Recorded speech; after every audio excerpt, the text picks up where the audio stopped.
Recently, I did a recovery group for men and women from childhood emotional wounds.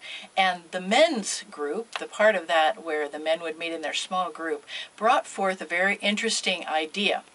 They realized through the course of this program that everybody has a responsibility to find healing for their childhood wounds. That was a thought that really had not occurred to me, but in thinking about it, think about yourself. What if the people who hurt you the most by neglect, or they frightened you, or they teased you, or they abused you in some way, didn't make you allowed to join their group, or whatever it might have been, what if all those people had found healing for their wounds that prompted them to act in hateful and very ungodly ways toward you?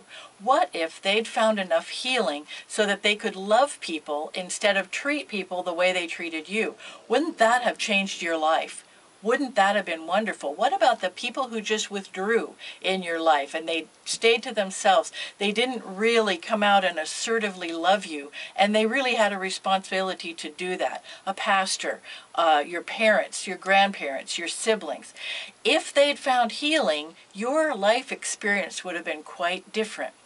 The same way that they have hurt you, whether you realize it or not, with unresolved childhood issues, are hurting somebody else. You're either withdrawing from them, or you're trying to control them, or you're not your true self and you're angry all the time.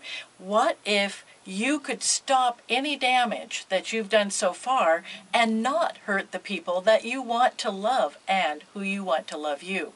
There is help available. If you've been listening to these programs, then you know that God is right there to meet your emotional needs. But don't wait and think, well, all the past should just be in the past. I don't really need to look back there. So often the seeds of the troublesome behaviors you have now that are stumbling blocks for other people are in the past. We don't want you to dwell there. We want to go back and have God redeem those things and transform your heart from the inside out. Don't forget that is your responsibility, to have the discipling that would allow you to stop being a stumbling block in many ways to others.